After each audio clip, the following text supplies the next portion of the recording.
boleh kita katakan bahwa generasi instan hari ini kalau dia tidak disiapkan dengan baik hanya menjadi beban masa depan untuk sebuah peradaban.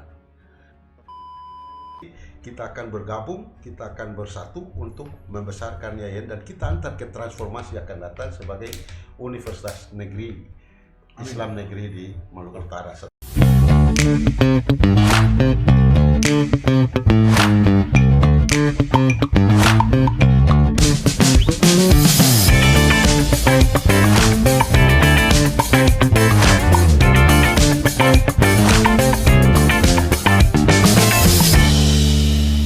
Assalamualaikum warahmatullahi wabarakatuh. Waalaikumsalam. Selamat pagi dan salam sejahtera untuk kita semua. Pagi ini di studio pembelajaran mahasiswa KPI Fakultas Usuluddin YAIN Ternate, kita akan berbincang santai tetapi juga tidak santai. Kita akan coba merefleksikan bagaimana pengalaman mahasiswa pada satu masa berproses menjadi seorang intelektual dan hari ini menjadi seperti ini. Dengan refleksi ini, kita berharap banyak orang akan belajar, terutama mahasiswa, bagaimana menata masa depan dari kampus. Untuk itu kita telah hadirkan di sini salah satu alumni YAIN Ternate dan sekarang menjadi Wakil Bupati Kabupaten Halmahera Utara. Pertanyaan kita adalah, bagaimana YAIN melahirkan seorang politisi? Dan tidak hanya seorang, beberapa, bahkan banyak.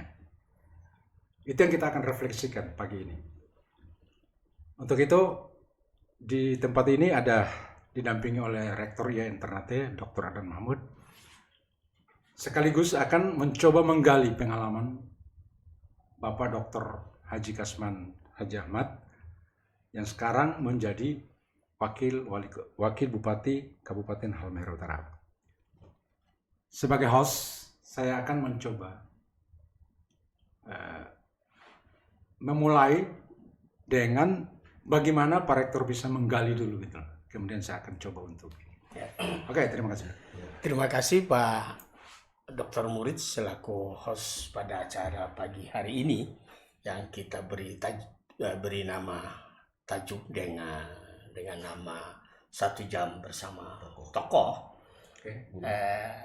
Pada edisi perdana ini kami menghadirkan seorang alumni YAIN Ternate yang cukup mumpuni baik di aspek agama, lebih-lebih pada politik, dalam dunia politik.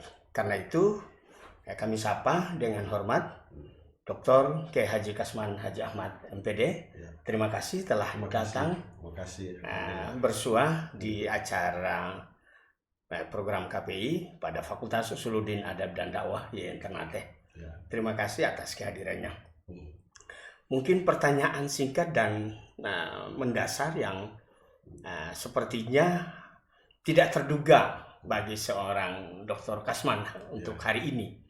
Karena kalau kita merefleksikan perjalanan dari awal, mungkin tidak bermimpi akan menjadi seorang politisi yang puncaknya sebagai wakil bupati di Kabupaten Halmahera Utara. Karena basic pendidikannya di agama, Madrasah Sanawiyah, PGA pula. Nah, dalam prosesnya seperti apa begitu? Kan mungkin tidak bermimpi akan menjadi seperti ini.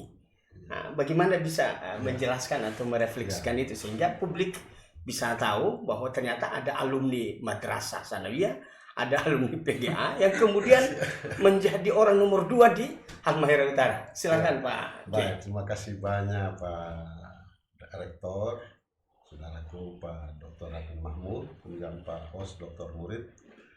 Terima kasih secara pribadi saya sampaikan kepada Pak Rektor dan teman-teman YAIN yang mengundang saya untuk hadir di acara yang menurut saya sangat penting untuk kita laksanakan.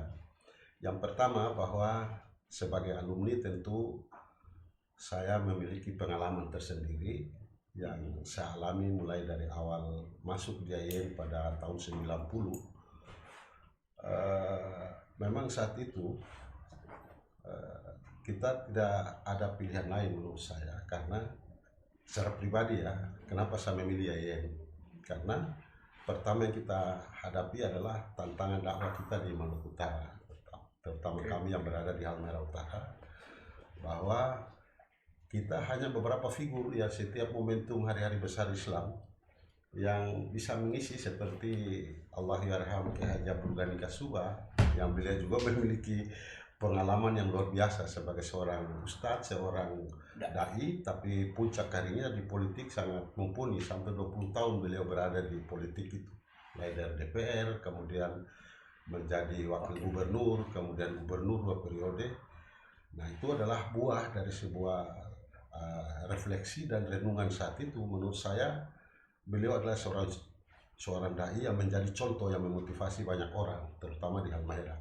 Nah, saya sendiri terinspirasi dengan beliau sebenarnya, karena daerah Halmahera Utara dengan kondisi dakwah yang seperti itu, kita butuh figur, butuh tenaga-tenaga dai yang betul-betul bisa mengisi ruang dakwah di Halmahera. Kemudian yang kedua, saya melihat bahwa pendidikan kita, saya baca di majalah Kiblat saat itu, kemudian di majalah Kiblat yang diterbitkan oleh Dewan Dakwah Islamiyah, itu saya melihat ada satu pikiran dasar Bung Muhammad Nasir yang ditulis oleh Nurul Majid tentang musi integral Nasir itu, bahwa ternyata Muhammad Nasir berhasil memadukan 2 lembaga pendidikan yang dia bangun sendiri. Yang pertama adalah pendidikan nasional, pendidikan dan kebudayaan yang dipimpin oleh Bahadir Johan, kemudian Kementerian Agama yang dibentuknya yang dipimpin langsung oleh Kiai Haji Hasyim Asy'ari, orang tua dari Gus Dur, itu mencoba untuk memadukan, mengintegrasikan antara pendidikan umum dan agama yang saat itu begitu tajam perbedaannya. Nah, 2 kementerian ini dilakukan oleh Muhammad Nasir, dan akhirnya ketika saya menulis skripsi di IAIN, terbawa terinspirasi, saya menulis tentang Muhammad Nasir. Oke. Ya, saya kira. Satu sisi menarik Ya. dari situ. Ya. Saya ingin gali Ya. basis sosiologis seperti apa waktu itu yang membuat generasi 80-an sampai 90-an di Maluku Utara Ya. itu relatif bagus, dan saya bisa katakan Ya. pengalaman saya waktu itu, Hmm. IAIN itu menjadi semacam Ya. trendsetter Ya. dari Betul. sebuah perubahan intelektual, perubahan sosial dan sebagainya. Oke. Bisa kayak ini kita refleksikan Bisa. untuk pengalaman kita hari ini. Baik, jadi kita akan ke sana sebenarnya. Jadi setelah saya membaca itu, kemudian terinspirasi oleh 2 tokoh, satu lokal, satu nasional. Satu Abdul Ghani Kasuba, kemudian yang kedua adalah Muhammad Nasir. Ya. Beliau ini Perdana Menteri dan Ketua Umum Masumi. Nah, kemudian ketika saya masuk di IAIN, di sini sudah terjadi sebuah perubahan besar. Atmosfer akademiknya sangat hidup saat itu. Banyak sekali pusat-pusat studi. Kajian-kajian pun begitu intens dilakukan, dan kami di sini di IAIN, baik HMI maupun IMM, kemudian PMI, itu berlomba-lomba bukan dalam tampilan-tampilan yang sifatnya biasa-biasa. Kita tidak sekedar gaya-gayaan begitu istilahnya, tapi kita memang betul-betul berdebat dengan dialektika intelektual yang cukup tajam di kampus. Kami dengan kelompok studi Rabbani yang saya dirikan dan saya pimpin sendiri, kemudian di HMI itu ada Nahal, ada Ulil Alba, kemudian ada juga di PMI. Ini menunjukkan bahwa tradisi akademik di kampus sejak awal kami masuk di tahun 90-an itu di sini sudah tumbuh dinamika dialektika intelektual yang luar biasa, sehingga mendorong tumbuhnya atmosfer yang melahirkan banyak kalangan angkatan itu dari mahasiswa yang cukup bagus. Nah, dan mereka inilah merupakan cikal bakal dan pemimpin hari ini. Ya.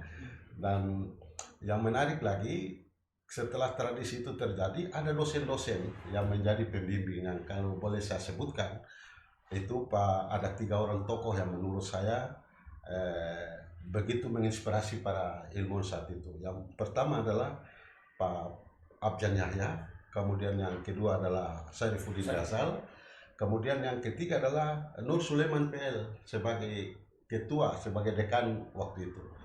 Dia begitu memberi ruang kepada seluruh mahasiswa untuk membangun pusat-pusat studi dan kajian yang betul-betul bisa diikuti oleh mahasiswa yang mau berkembang dan mau tumbuh saat itu. Dan hari ini hasilnya bisa kita dapatkan. Kemudian yang berikut, suasana akademik itu bukan hanya di luar, di dalam pun makalah-makalah serius yang ditugaskan oleh dosen saat itu juga didiskusikan, didebatkan.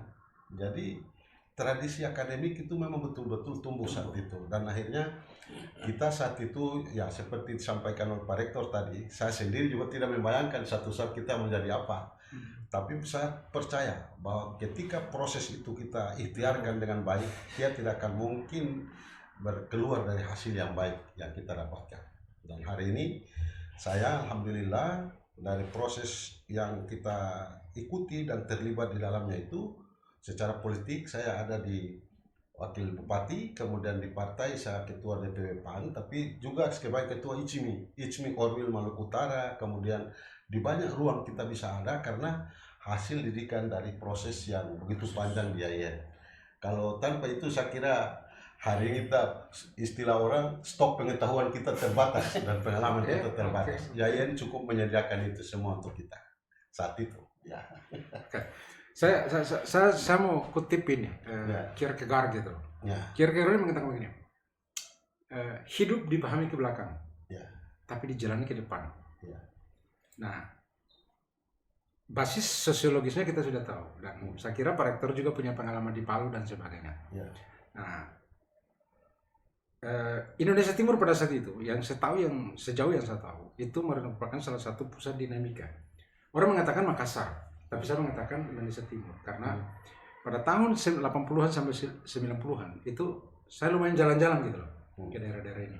Nah, setelah ke Pak Rektor, ke Pak Wakil Bupati, saya akan coba untuk kita combine dengan pengalaman Palu misalnya.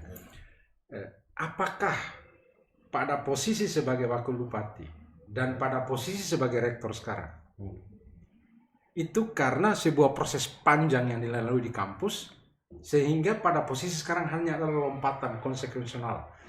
Itu hanya konsekuensi saja karena dulu orang pernah berproses. Kira-kira komentar dari Pak Wakil Bupati dulu, baru kemudian saya minta dari Pak Rektor sekaligus diwawancarai. Ya. Saya kira menarik ini. Sini cukup luar biasa. Jadi saya lihat tidak ada yang instan, ya. Tidak ada yang terjadi tiba-tiba, tapi melalui proses seperti yang saya gambarkan secara sosiologis historik tadi. Tapi secara kultural, ya saya melihat mungkin secara budaya bahwa memang saya tidak menyatakan secara umum di Indonesia Timur, tapi di Maluku Utara saat itu, dari sisi ruang bergerak itu sangat terbuka. Waktu itu masih ada seperti ormas pelajar ya, di PII itu masih ada.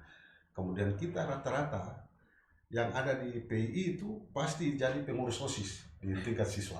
Itu sesuatu yang nyata. Dan pengurus OSIS yang ada di SMA ketika di kampus itu pasti pengurus senat gitu.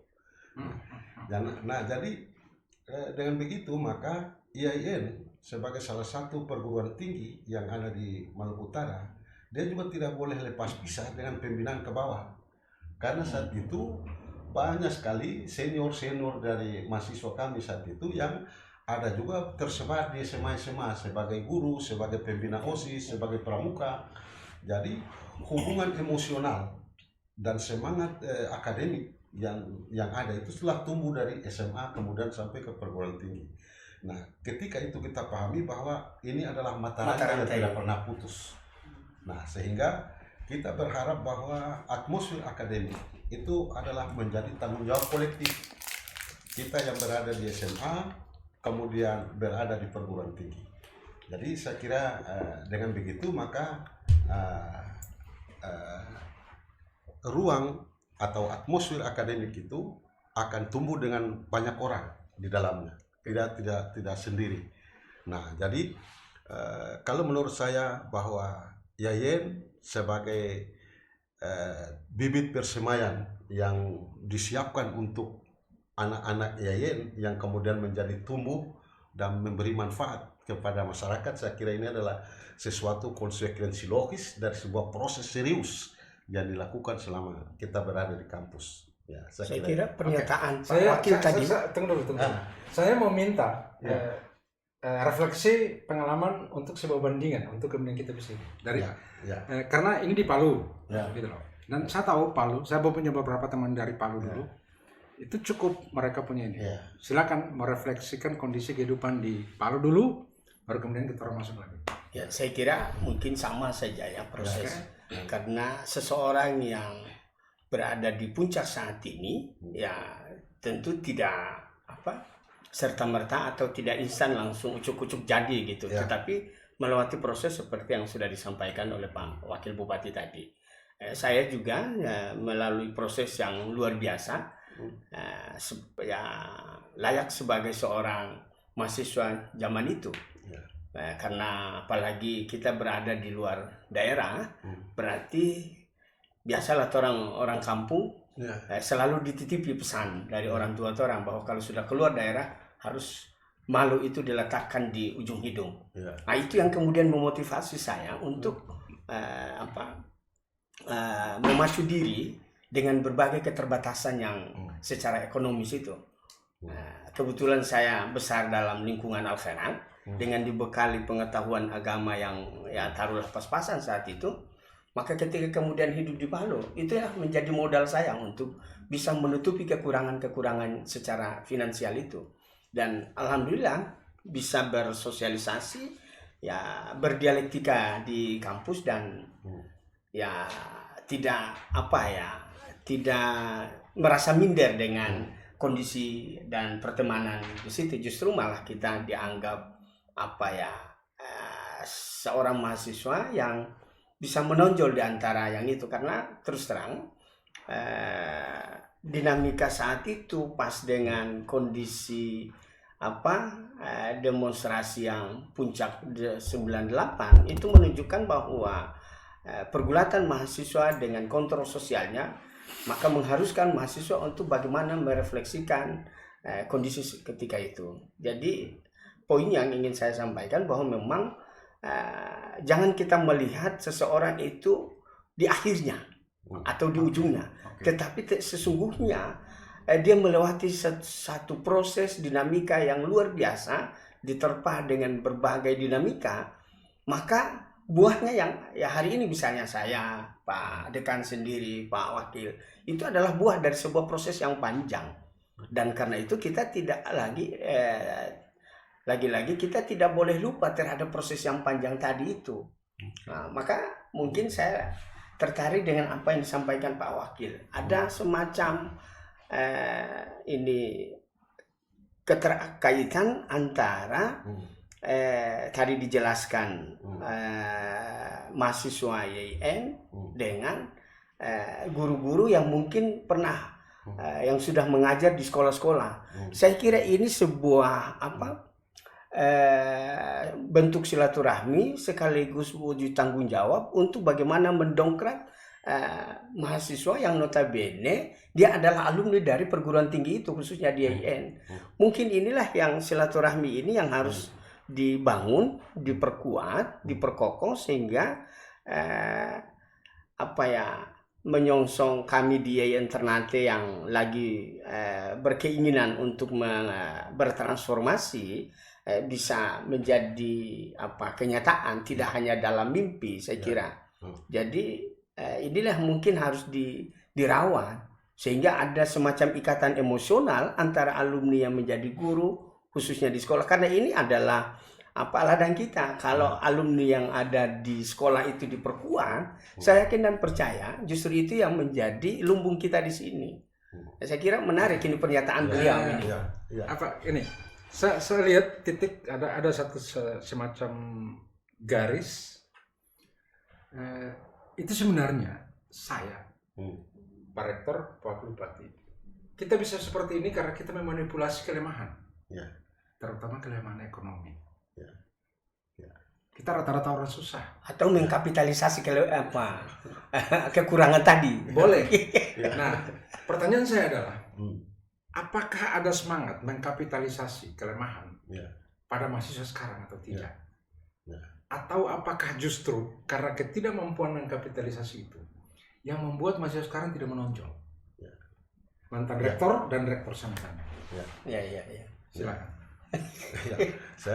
Ya, silakan Pak Rektor. Ini luar biasa ini host kita ini menarik. Jadi memang sekarang ini kita juga harus objektif melihat bahwa memang ruang hidup yang kita jalani saat itu dengan hari ini berbeda. Ya. Tapi sesungguhnya semangatnya sama. Ya, semangat itu tidak beda. Hanya ruang ekosistem pendidikan yang kita hadapi saat itu jauh berbeda. Jauh berbeda. Nah, oleh karena itu kita berada di semangat sebenarnya. Semangat itu motivasi awal bagaimana orang belajar. Kalau itu tumbuh, dia tidak dibatasi oleh ruang dan waktu. Kapanpun dia hidup, ketika dia memiliki motivasi tinggi untuk berubah dan belajar, dia akan mendapatkan hasil yang maksimal. Nah, oleh karena itu generasi kita hari ini, dia butuh teladan, butuh contoh orang-orang sukses. Karena dia ini dihadapkan pada contoh-contoh yang instan di media-media digital, yang kalau dia itu terjebak, maka kemudian dia terjadi the split personality, dan pada batas tertentu dia kehilangan identitas sebagai dirinya yang suka tidak suka, dia mau siapkan atau tidak, masa depan itu pasti bagi dirinya. Dia akan hadapi di masa depan seperti yang kita alami saat itu. Ketika kita di bangku perguruan tinggi, di berapa puluh tahun kemudian kita hari ini hadapi. Mereka juga kan menghadapi hal yang sama. Semangatnya itu yang harus ditanamkan. Bahwa media digital atau ada istilah yang agak keren sekarang, solidaritas sosial. Itu sudah ditantang dengan solidaritas digital. Artinya. Kalau misalnya dua ruang ini mau dipadukan, maka tanggung jawab sosial itu yang harus dia tanamkan hari ini, bahwa dia juga seorang makhluk sosial yang ikut bertanggung jawab. Betul. Kalau dirinya sendiri tidak dia siapkan, bagaimana dia ikut bertanggung jawab di masa depan sosial kita. Nah, oleh karena itu mahasiswa harus disadarkan bahwa Anda hari ini berada di satu ruang digital, tapi pada batas tertentu Anda juga harus sadar Anda sebagai makhluk sosial yang memiliki tanggung jawab sosial di masa depan. Anda adalah tokoh. Jadi saya sering menyatakan bahwa kalau kita mau melihat masa depan Maluku Utara, ya, dalam konteks kita hari ini itu kita untuk melihat masa depan 10-15 tahun yang akan datang, bahkan 20 tahun yang akan datang, mari kita lihat wajah-wajah mahasiswa yang ada di bangku kuliah hari ini. Kalau mereka itu betul-betul memiliki motivasi dan diinspirasi oleh tokoh-tokoh yang hebat, kemudian belajar dari sumber-sumber belajar yang hebat, kemudian dia juga ikut beradaptasi dengan baik, dia boleh berenang di ruang digital, tapi pada saat yang sama dia harus istiqamah untuk kemudian bertumanina sebentar untuk belajar menyiapkan diri. Saya kira itulah masa depan yang akan menjanjikan bagi negeri kita. Dengan itu saya kira boleh kita katakan bahwa generasi instan hari ini, kalau dia tidak disiapkan dengan baik, hanya menjadi beban masa depan untuk sebuah peradaban. Saya kira itu yang harus sampaikan. Ini antar mantan rektor dan rektor. Ya. Saya kira mungkin hampir sama lah, karena situasi zaman itu dengan situasi atau kondisi sekarang itu sudah mulai bergeser. Tetapi kita harus kembali menunjukkan jati diri sebagai mahasiswa. Kita tidak boleh keluar atau tidak boleh terkungkung dengan satu zaman, bahwa sekarang sudah digitalisasi. Justru dengan zaman digitalisasi kita bisa memperoleh atau akses berbagai sumber. Justru inilah yang harus berbeda dengan periode atau generasi Pak Wakil atau Pak Dekan misalnya. Nah, ini yang harus ditanamkan. Bagaimana menciptakan ruang itu? Itulah tanggung jawab. Gitu loh. Kita mulai dari mana? Berarti kita harus menciptakan ruang, menciptakan suasana. Saya melihat belakangan suasana kebatinan kita untuk membangkitkan atmosfer akademik, perdebatan-perdebatan akademik itu sudah mulai, apa istilah yang tadi orang diskusikan di ruangan itu, mungkin ada aspek jenuhnya ataukah apa. Nah, inilah yang kalau harus. Misalnya saya tarik, ada menarik di sini bagi saya. Kalau misalnya saya tarik, itu adalah banal trap, jebakan kedangkalan misalnya. Kalau misalnya saya katakan seperti itu, apakah mahasiswa sekarang itu mengalami jebakan kedangkalan? Jadi orang mengatakan instan, saya tidak mengatakan mereka instan karena mereka juga Iya. sekolah dari SD dan sebagainya. Betul, gitu. betul. SD, Berproses. SMP, SMA, kemudian masuk perguruan tinggi. Tapi ada kecenderungan orang itu menjadi dangkal. Orang cenderung menyalahkan media sosial, tapi bagi saya tidak. Ini mungkin cara berpikir lebih luas tentang sesuatu yang membuat orang itu jadi dangkal. Ya. Dan saya tangkap itu dari dua Nah, karena itu macam tugas ini. kita hari ini Ya. adalah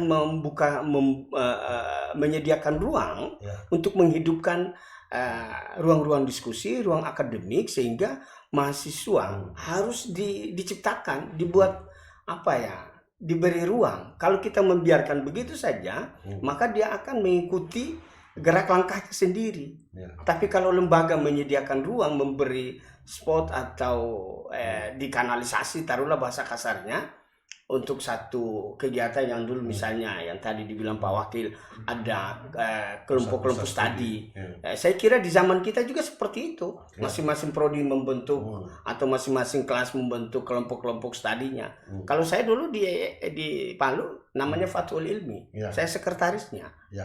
Jadi dari ruang kecil itu kita berproses. Saya kira di IAIN saya sering memotivasi. Jangan kemudian adik-adik mengharapkan dosen masuk dengan 2 SKS yang hanya mungkin kurang lebih 2 jam. Maka Anda hanya memperoleh itu. Tetapi kalau adik-adik merasa ada yang kurang, misalnya dalam bidang fikih, tafsir misalnya, atau penguatan pada aspek metodologi, kenapa tidak dilakukan lewat kelompok-kelompok studi yang kecil, sehingga Anda merasa kurang di bagian mana, disitulah pembobotannya. Ya. Nah, ini yang mungkin sudah saatnya kita harus memulai. Kalau kita tidak memulai, kapan lagi? Mumpung kita diberi kesempatan oleh negara untuk mengambil peran itu. Nah, sehingga kita tidak berdosa secara berjamaah atau dosa turunan. Kalau Pak Dekan kita tidak melakukan hari ini, maka setelah kita berakhir, ya itu kan rektornya Adnan, dekannya di Usuludin itu Pak Murid. Jadi dosanya itu walaupun dalam Islam tidak mengandung dosa warisan, tapi dosa sosial bisa jadi kita akan terwariskan pada generasi berikutnya. Supaya dosa ini kita putus mata rantainya, kita ciptakan ruang itu. Ya misalnya gagasan free market of ideas atau apa, tinggal dibuat ruang-ruang itu. Saya kira seperti itu. Saya menarik bagi saya, implisit sama nangkap bahwa 2 orang, mantan rektor dan rektor. Saya terpaksa harus ke mantan rektor dan rektor. Rektor pada zamannya. Pada zamannya. Ya. Rektor pada zamannya dan zaman sekarang. Ya. Apa pertanyaan pada diri Bapak berdua tentang diri sendiri sehingga bisa jadi saya sekarang? Sebab orang pasti bertanya, siapa saya dan mau jadi apa gitu loh. Dulu, contoh saya, ketika saya mahasiswa, itu saya bertanya siapa saya? Saya mahasiswa, mau jadi apa? Sebelum keluar saya jadi penulis di koran gitu. Itu yang kemudian saya buktikan, saya menjadi penulis di koran. Nah, Bapak berdua juga pasti punya pertanyaan. Mau apa? Baik. Kira-kira pertanyaan waktu itu yang paling dominan itu apa saat mahasiswa? Ya.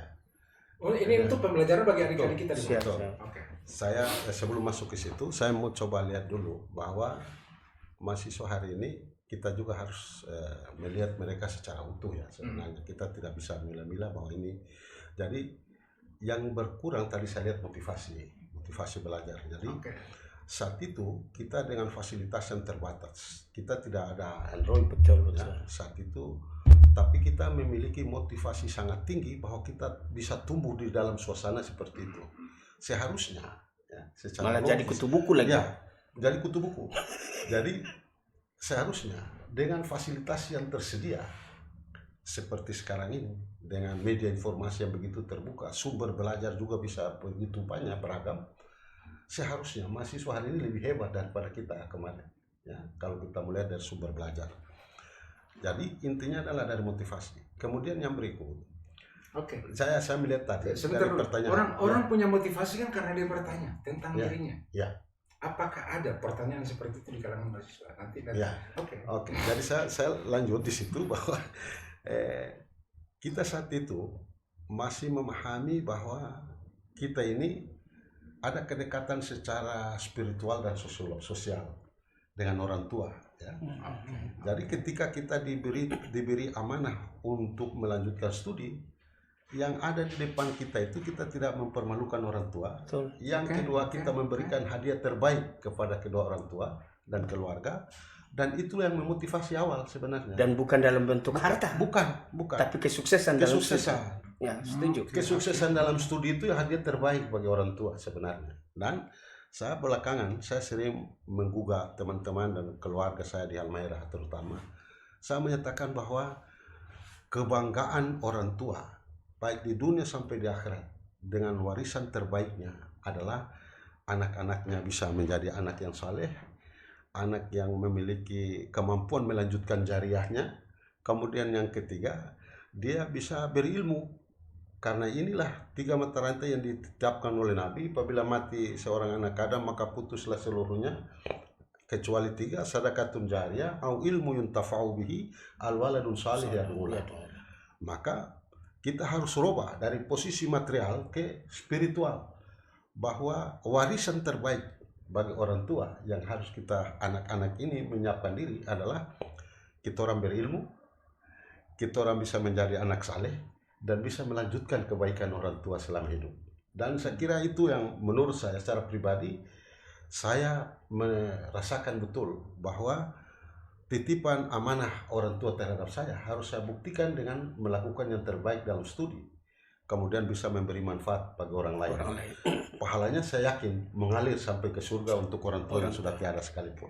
Itu yang kedua. Yang ketiga, ada motivasi, ada kemampuan bersaing secara positif. Ya. Jadi kita merasa membuat saingan-saingan sebenarnya. Betul. Ya, kita tidak harus ditantang dulu, tapi kita menciptakan tantangan-tantangan, kondisi-kondisi sendiri. Maka saat itu saya bertanya, saya bisa atau tidak kalau saya melakukan ini? Atau ketika kita berada di sini, saya bisa tampil sebagai pemimpin atau tidak? Minimal seperti itu. Dan akhirnya pada waktu itu, di usia saya 39 tahun, bisa menjadi rektor di Universitas Muhammadiyah Maluku Utara. Itu juga karena semangatnya dari Rabbani, kelompok studi Rabbani yang didebatkan dengan ulil albab, dengan an-nahl, teman-teman saat itu dengan senior-senior yang betul-betul sabar untuk mendampingi kita. Banyak sekali. Dan ini yang harus tadi kalau disampaikan Pak Rektor, atmosfer akademik itu harus diciptakan di ruang-ruang belajar yang tersedia, bukan hanya di kelas, tapi di luar itu ada senior-seniornya. Dan ada dosen-dosen muda yang siap mendampingi secara tulus untuk bagaimana menjadikan orang supaya menjadi orang yang sudah jadi itu lebih menjadi orang di satu saat ketika dia selesai dari kampus ini. Maka di situ ada 2 prinsip, unggul dalam studi, menang juga dalam organisasi. Kelompok studi di ekstra dan segala macam.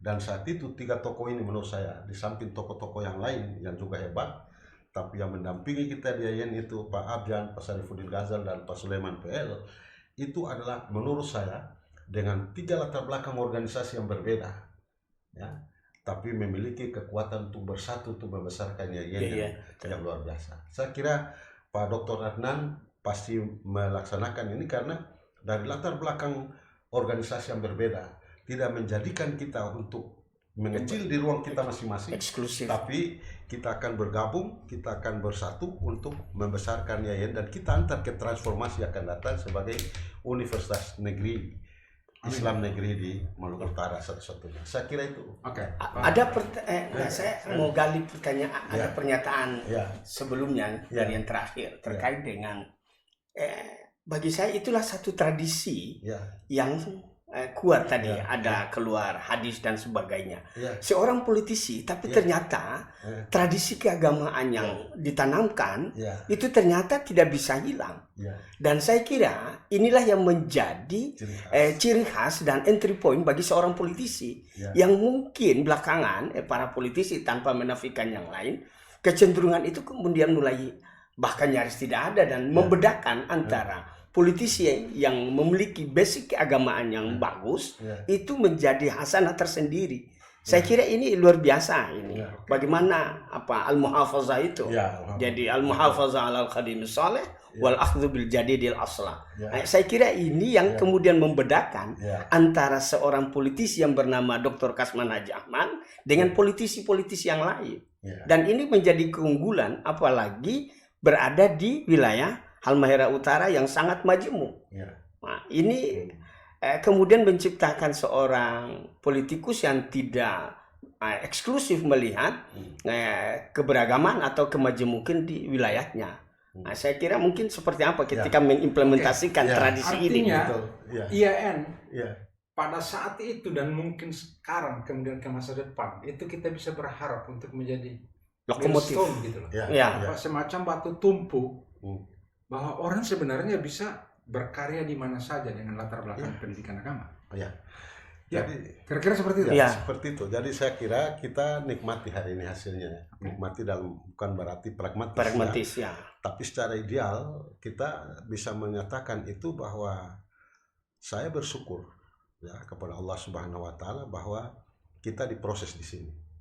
Saya tidak membayangkan saat itu kalau saya tidak diproses di sini, berarti mungkin ketika saya diberi amanah pun saya sesuai dengan apa ya normatif. Apa yang sudah diatur, apa sudah digariskan itu saya laksanakan. Tapi dari sisi tanggung jawab dakwah ya. Itu tidak akan mungkin kita lakukan dengan baik. Makanya kita bertindak sebagai ideolog, ya memperjuangkan sebuah nilai, keyakinan, cita-cita. Tapi pada saat yang sama kita juga seorang teolog, ya kita bisa berdakwah, kita bisa berceramah, dan itu artinya tugas. Saya tidak setuju dengan pendekatan-pendekatan yang agak radikal terhadap kekuatan-kekuatan politik yang berbeda. Misalnya kita agak eksklusif. Ya, kita menggunakan politik kenabian, bukan khalifah dalam arti yang sempit yang berdarah-darah itu. Nah, politik kenabian itu adalah kira-kira bagaimana dia harus menjadikan musuhnya bukan orang, tapi karena kemiskinan, kemudian kebodohan, ketidakadilan, kemelaratan. Ini adalah musuh kita bersama yang harus kita perangi, bukan siapa-siapa. Bukan orang dan latar belakang keagamaan atau golongannya, tapi yang kita lihat adalah soal kemanusiaan yang di dalamnya itu adalah kebodohan, kemiskinan, kemelaratan, dan itulah yang akan menjadikan kita bersemangat bahwa ternyata apa yang kita belajar selama kita di kuliah itu ternyata ini bisa diaplikasikan ketika sudah menjadi pejabat. Di salah satu buku yang saya tulis di 2024 yang saya cetak di tahun itu tentang Maluku Utara dalam dimensi sosial dan spiritual di era disrupsi, ada satu tema yang saya tulis di situ namanya The Power of Ikra gitu. Kekuatan Ikra itu kita dapatkan di sini, nilai teologisnya ya. Orang bisa boleh membaca di mana saja, tapi landasan teologisnya daripada membaca itu ada di IAN gitu. Karena dia betul-betul diberi nilai ya. Karena melalui perdebatan perdebatan seperti itu. Jadi ya, dengan fasilitas yang sudah begini hebat, IAIN yang ada sekarang, kemudian jaringan yang sudah seperti ini, seharusnya mahasiswa kita lebih hebat daripada kita saat itu dengan keadaan yang terbatas, ruang kuliah saja bergantian, beberapa sih. Gitu.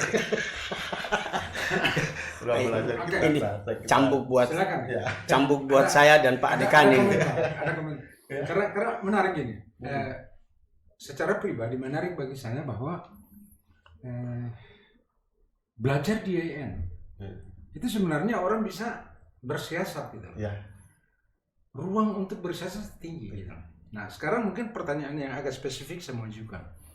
Dengan latar belakang sejarah intelektual seperti itu, saya menggunakan istilah sejarah intelektual sekolah dari bawah. Tadi Pak Rektor bilang dari Ibtidaiyah, dari Sanawiyah, dari Aliyah, KN itu adalah sejarah intelektual. Dengan sejarah intelektual ini dan sekarang menduduki posisi politik, yang lebih susah untuk merubah itu pemerintah atau rakyat? Ya. Kalau saya dua-duanya ya yang harus dilihat. Jadi pemerintah ini kan dia bergerak berdasarkan kebijakan yang diambil, regulasinya. Kita sebagai regulator, kita berhadapan dengan konsumen masyarakat yang mengkonsumsi apapun yang kita lakukan. Nah, oleh karena itu yang ada itu bagaimana pemerintah daerah ya. Saya tidak melihat yang lain karena masing-masing dengan gayanya. Kalau saya secara pribadi melihat bahwa ini adalah kesempatan untuk berbuat. Gitu ya. Setuju. Siapapun dia yang berada di kekuasaan. Karena saya punya, ya lagi-lagi nih alumni YN gitu. Ya, betul. Khairun nas Anfa'uhum linnas. gitu ya. Dan itu doktrin. Doktrin. Dan saya kira Jadi, diaplikasikan saat diaplikasikan. Ya, setuju. Gitu. Jadi karena wakil bupatinya Oke. YN, dia khairun nas anfa'uhum linnas Nah. gitu ya. Itu kan doktrin. Ya. Doktrin dalam artian baik ya. Ya, Bahwa manusia yang baik adalah manusia bermanfaat bermanfaat kepada orang lain. Gara-gara ayat itu saya tuh berpikir gitu loh, membangun itu tidak gampang. Ya. Karena kalau misalnya di kampus tuh orang, pegawai dan mahasiswa itu sama beratnya kita bangun. Ya. Juga misalnya di Pemda, Ya. aparatur Pemda dan rakyat itu sama susahnya kita bangun. Ya. Nah, saya mau ingin melihat kira-kira dari dua eksponen ini, Ya. mana yang paling berat untuk kita ubah untuk sebuah kemajuan. Ya, kalau saya istilahnya ada sebuah kisah yang saya lihat itu di zaman Khalifah, ya, terutama di dinasti Abbasiyah itu banyak sekali hikmah-hikmah yang bisa kita belajar di situ.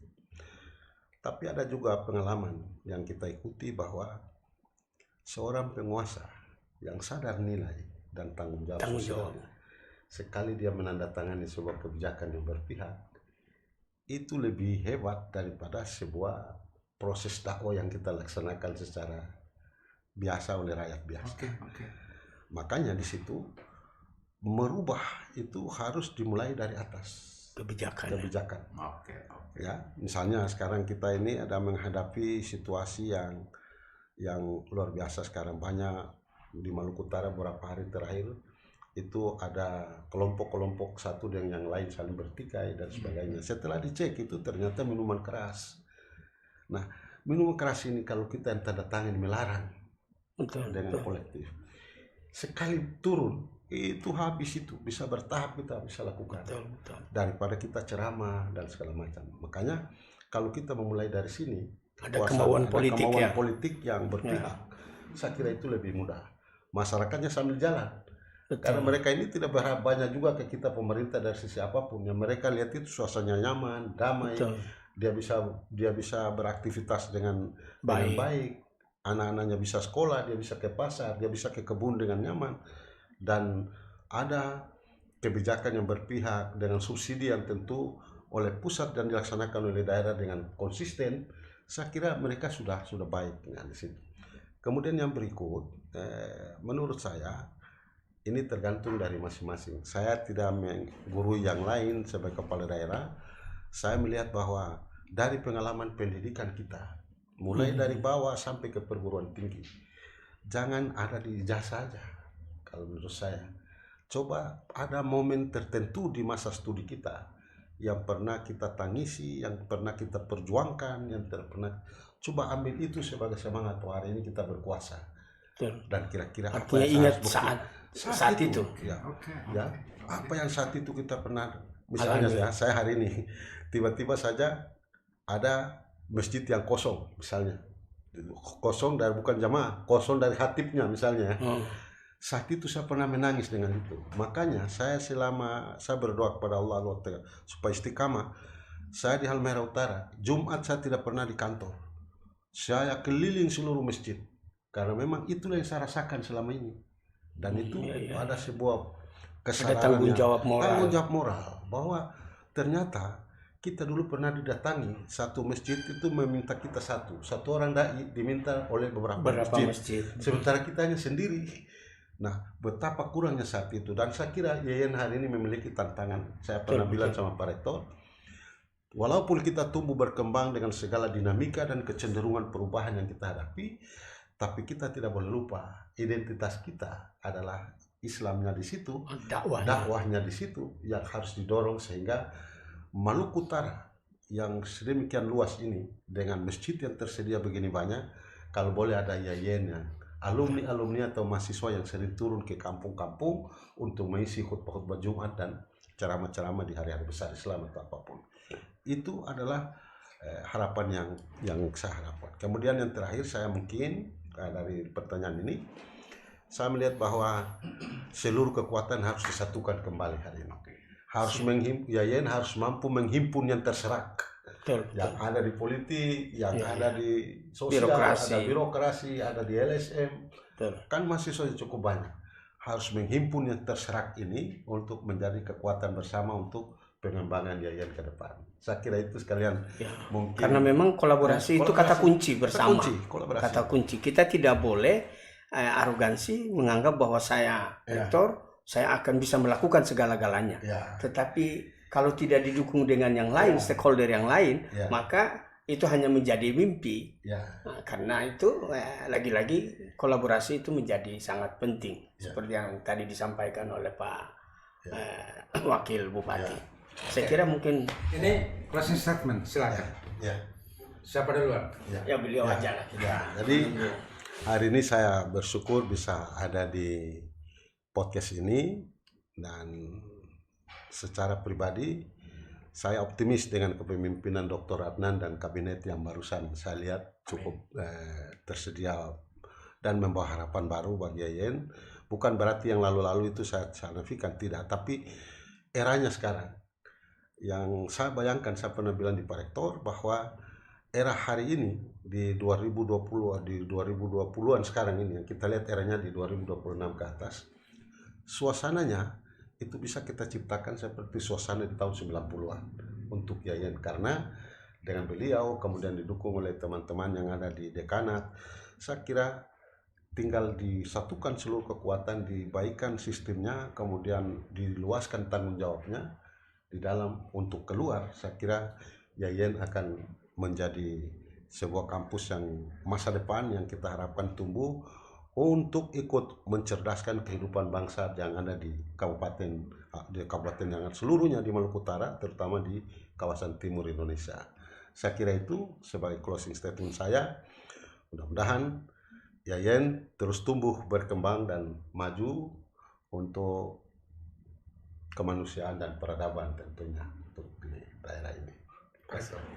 Saya kira cukup apa yang disampaikan oleh Pak Wakil selaku juga alumni YAYN Ternate. Semoga menjadi inspirasi di tengah kami dalam proses penerimaan mahasiswa baru untuk tahun 2026-2027, sekaligus menghilangkan semacam ada penyeimbangan informasi bahwa tidak semua alumni YAYN itu dalam tanda petik menjadi hanya ustadz, tetapi ternyata stigma itu tidak dengan sendirinya terbantahkan bahwa alumni YAYN dengan dasar yang kokoh dalam bidang agama, maka kalau terjun di politik justru ada suara-suara Tuhan yang akan disampaikan di ruang-ruang politik itu, maka politiknya tidak kelihatan kering. Dan ini sudah terbukti yang hadir pada hari ini, yaitu Dr. Kasman Haji Ahmad, yang tak lain adalah Wakil Bupati Halmahera Utara. Saya kira seperti itu. Oke. Sebagai penutup pada kegiatan ini, pada acara ini, saya mau merangkum dalam satu kalimat. YAYN adalah batu tumpu di mana orang bisa berdiri di batu tumpu itu, dan setelah itu bisa menjadi apa saja terserah dia pilih karena telah disiapkan sebelumnya. Terima kasih. Assalamualaikum warahmatullahi wabarakatuh.